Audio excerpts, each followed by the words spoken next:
Rúbrica Página Aberta. Reflexões sociológicas. Valdemar Ferreira Ribeiro. Lideranças sapientes.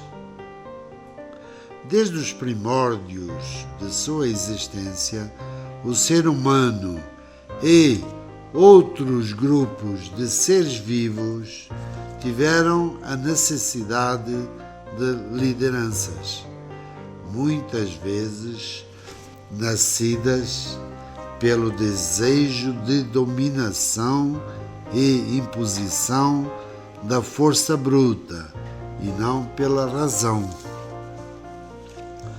As lutas pela posse das melhores terras para caçar e morar deram origem às guerras, e estas necessitam de quem as comande, ou seja, uma maioria obedecendo a uma minoria que ordena. Quando as guerras surgiram nos primórdios da humanidade, a força bruta era necessária, principalmente porque as armas utilizadas eram pesadas e as distâncias a percorrer a pé ou a cavalo eram longas e desgastantes, e os perigos físicos eram grandes. Estas condições físicas difíceis permitiram ao homem adulto, por ter mais força física do que a mulher, impor-se e dominar, assumindo a liderança do grupo humano, constituído por homens, mulheres, crianças e idosos.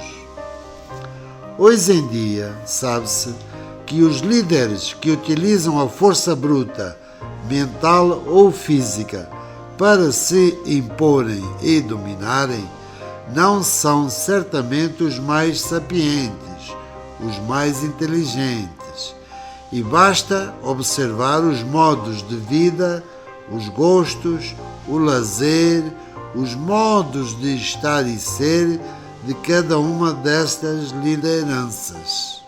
As lideranças brutas normalmente são a base fundamental para o prolongamento ou início de guerras, pois desenvolveram em si o espírito de poder como fim. Para manterem seu poder pessoal como um fim, os líderes brutos têm a necessidade de liderados dominados, liderados que andam em fila, liderados que simplesmente obedecem às ordens, sem questionarem se essas ordens são as mais corretas e equilibradas. Não havendo liderados que se submetem a qualquer ordem, sem importar a justeza ou não dessas ordens, as lideranças brutas não se sustentam. Por sua vez, os liderados desenvolvem em si mentalmente esse poder como fim, poder bruto, pois o chefe transmite aos seus subordinados seu modo de ser, embora em escala menor.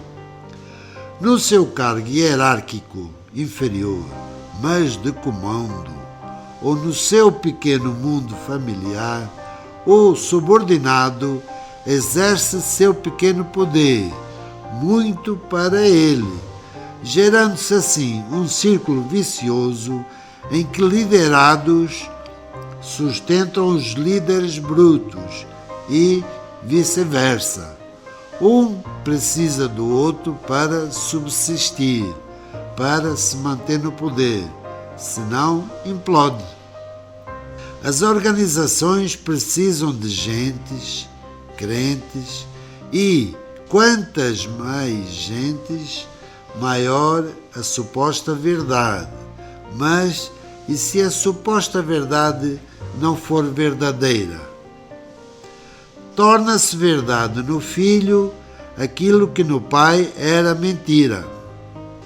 E se não houver gentes para as supostas verdades? Nas sociedades onde os indivíduos, na maioria, têm em si esse espírito de poder como fim, sentimento esse que necessita de líderes e liderados para sobreviver, só pela imposição do medo, através da força bruta, subtil ou direta, leis com castigos, ameaças, etc., é possível criar uma certa ordem exterior, social e estrutural, física e psíquica, pois de outro modo seria um caos, seria uma completa desordem. Nas sociedades humanas muito desenvolvidas, ou sociedades tribais naturais e equilibradas, sociedades que desenvolveram um espírito coletivo humano, aonde o poder como fim não se coloca, pois há uma consciência coletiva. O líder, o soba ou o rei ou o chefe exerce uma função de aconselhamento e não a de ordenar ou impor a ordem pela força. É líder por ser o mais sapiente, o mais moderado, o mais equilibrado do grupo. Nestas sociedades desenvolvidas, as lideranças estão na mão dos mais velhos, pois têm um aprendizado maior da vida e já lhe ter passado a impulsividade da juventude. Mas há jovens também que são sapientes nas suas atitudes ou constroem com sapiência sua liderança. O mais velho é aquele que pode ajudar a ponderar com mais cautela as questões do grupo, e sua autoridade nasce de sua sabedoria, no trato respeitoso e nos conselhos dados, e lhe é prestado o maior respeito por sua liderança equilibrada e mais sapiente. Nas sociedades humanas mais equilibradas ou desenvolvidas, os mais idosos e as crianças não são comandados, nem são obrigados a executar tarefas para o grupo, sendo os mais protegidos, por serem fisicamente os mais frágeis, apesar de participarem voluntariamente dos trabalhos do grupo, aprendendo e ensinando.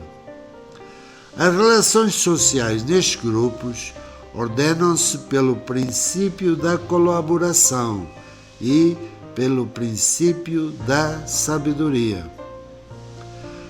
Todas as sociedades humanas têm necessidade de lideranças administrativas e outras lideranças, mas estas devem desenvolver-se através de um espírito de colaboração, espírito respeitoso, e não do espírito da dominação ou exploração.